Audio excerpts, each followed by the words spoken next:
Buenos dias, damas y caballeros.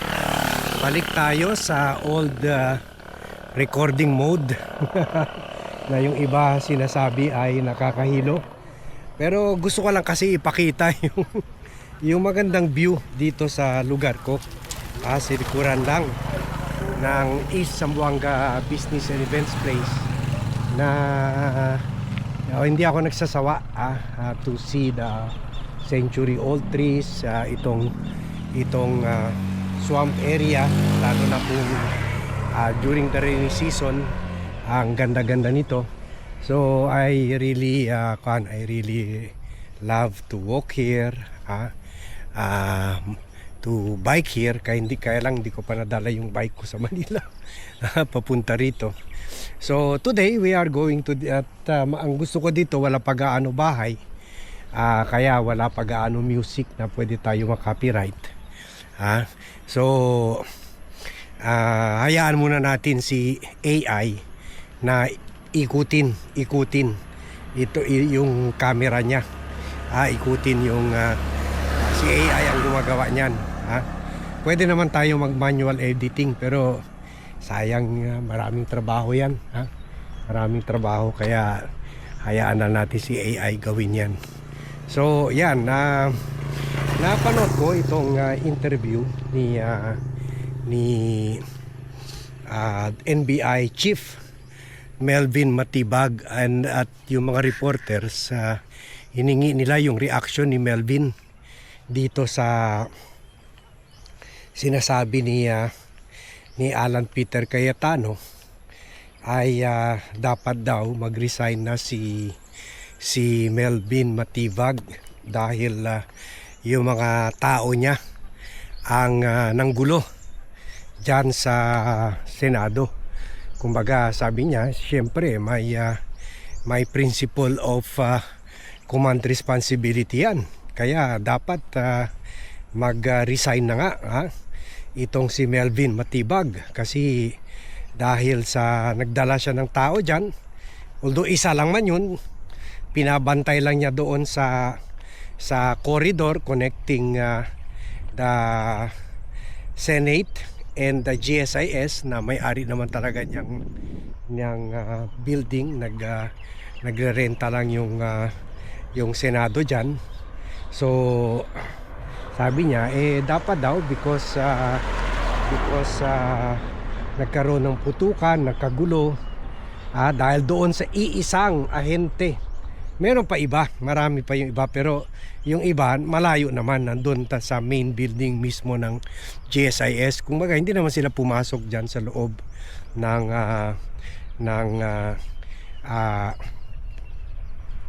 Senate building on the night na nangyari nga yung putukan. So on the 13th of May. So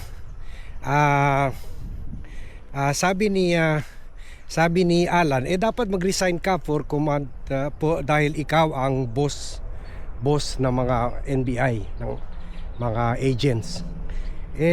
Sagot naman ni Melvin Matibag, kung ganun pala ang gusto mong ilabas, ganun pala, command responsibility, command responsibility principle, ikaw rin as head of the Senate, as President of the Senate, responsibilidad mo itong si Aplaska na clearly nag-violate ng rules of engagement nung pinaputukan niya itong sila itong NBI agents without provocation, kasi hindi naman pumutok itong mga NBI agents, hindi rin sumugot sa Senado. Siya lang una ito nag-start ng shooting rampage. Siya ang may kagagawan nito, so he should be the one to resign. So may tama talaga ito si Melvin, at hindi lang nga yan, hindi lang ang kasalanan sa atin ni Alan Peter Cayetano yung pagpapaputok ng mga OSA. Puwera si Mau Aplaska, may dalawa pang assistant niya na nagpaputok rin ng baril. Kaya mga 30 gunshots ang namonitor sa base sa mga basyo ng bala sa Senado. So tama ito si Melvin Matibag. If there is anyone who should resign, it should be Alan Peter Cayetano, kasi hindi lang nga kasalanan niya yung pag-appoint dito kay Mau Aplasca na former police 3-star general na kaklase sa Philippine Military Academy ni Bato de la Rosa. Doon pa lang sana may nagka-red flag na. Doon pa lang nagsuspecha na si Alan Peter. Bakit ito ang taon na rekomenda ni Alan Peter, ni Bato de la Rosa. Ito pa lang red flag na ito so at kahit si Bato ang nag-recommend, pero ang nag-appoint dito kay Aplasca ay ito pa rin si Alan. That's why responsibilidad niya. Ano man action, ano man kapalpakan nitong si Aplasca, responsibilidad ni Alan. So siya ang dapat mag-resign. At hindi lang nga dito, hindi lang ito ang kasalanan ni Alan. Ang biggest kasalanan niya ay under dito kay Aplasca, naka-eskapo itong si Bato de la Rosa. So yan ang biggest crime ni Alan, yung obstruction of justice, yung harboring a criminal and allowing a criminal to escape. So dapat talaga Alan Peter Cayetano should already resign because of all of this na ginawa niya laban sa atin. At let us not forget, siya ito ang nagdala kay siya ito na ang nagpasundo or nag-contact kay Bato de la Rosa para lang mabuo niya yung 13 votes. Siya ito ang nagdala kay Bato sa Senado. At inamin naman ni Bato na sumakay siya sa sasakyan, dinala ni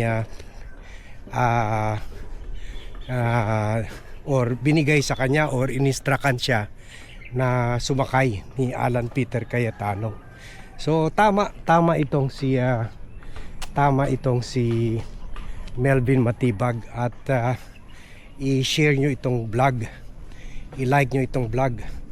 Pasensya na pawis na si Vat dahil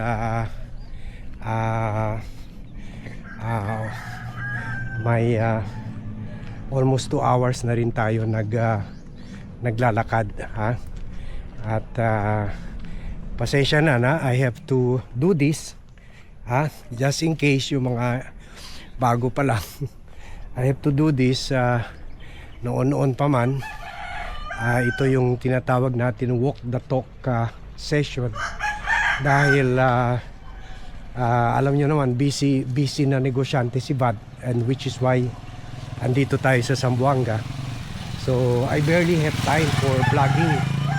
So that's why tulad itong something like walking, kino-convert ko na rin siya as a time to vlog, para yung mga, lalo na ang dami kong ideas about political issues na normally hindi ko naman nagkakaroon ng oras para mag-vlog. At least nagagawa ko na habang naglalakad ako. At masaya rin ako na yung iba parang na-inspire, na maglakad rin.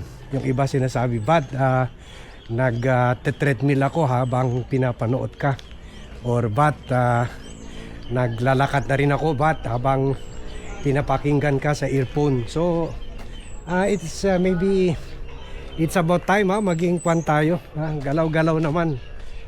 Pwede naman na habang pinapanood nyo si Bat sa cellphone, maglakad-lakad kayo dyan sa bahay nyo. Siyempre yung iba sinasabi, Bat, pasensya na iba ako ng topic, pero ito lang, ito maganda kung naglalakad tayo. Maraming pumapasok sa isip ko na hindi ko nasasabi kung nasa upuan na ako, nasa table na ako, sa vlogging table ko. Maraming sinasabi, "Bad, gusto ko pa nasa table ka lang." Oh, yun nga, I wish I had all the time in the world to do that. Dito lang may extra time tayo to do some vlogging habang naglalakad. Kasi malaking bagay yun na 1 hour and a half. Makapag-vlog ka lang mga 3 o 4. As in the case now, kwan na yun, malaking tulong na yun sa kay Inang Bayan at sa taong bayan, kasi nakukontrahin natin yung mga naratibo, yung mga propaganda, yung mga pagsisinungaling ng mga politiko na may millions or billions na PR money. Tulad itong ginagawa ni Alan Peter Cayetano, binabaliktad niya. Siya na nga ang may kasalanan sa lahat. Siya na nga nagsimula itong gulo na ito. And yet ngayon ang gusto niya mag-resign ay itong si Melvin Matibag. Baliktad. So ganyan, tulad ng sinabi natin sa unang vlog dito na natin, yung bago tayo maglakad, sinabi natin this is the reason nagpa-vlog tayo, kasi gusto na nating tulungan ang taong bayan to make better sense of all the political noise, of all the propaganda strategy, propaganda techniques na ginagamit ng mga kampon ng kadiliman. Dito na tayo, back to the East Zamboanga Business and Events Place na tayo. Maglakad lang tayo konti para makabuo yung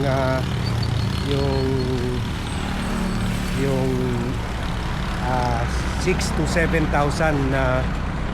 7,000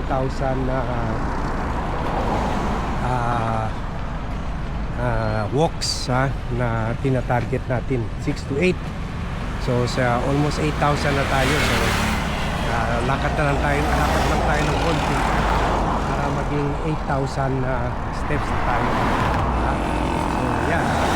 So that's why kahit sa walking, we have to incorporate vlogging, kasi yun nga, wala naman tayo resources tulad ng mga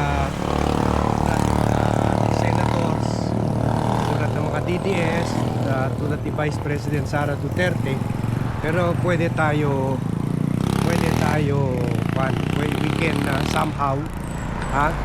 we can somehow contribute to the counter propaganda ops by or the need to counter itong mga propaganda ng mga DDS through this humble attempt to put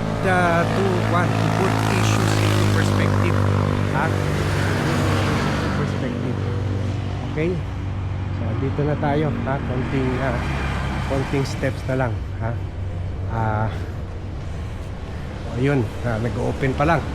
Morning, Jason. Nag-open pa lang yung mga kwan dito, yung mga stalls. It's 7 o'clock or 8 o'clock in the morning. So at least on time yung iba dyan mag-open mga 11 in the morning. So yan ang kwan natin. Yan ang pangkontra natin. We support the view of Melvin Matibag. If there is anyone who should be resigning, it is not Melvin Matibag, but it is Alan Peter Cayetano. Now na dapat kaagad-agad, ngayon na mismo, aura mismo. Sige, hanggang dito lang tayo. Again, from the East Zamboanga Business and Events Place.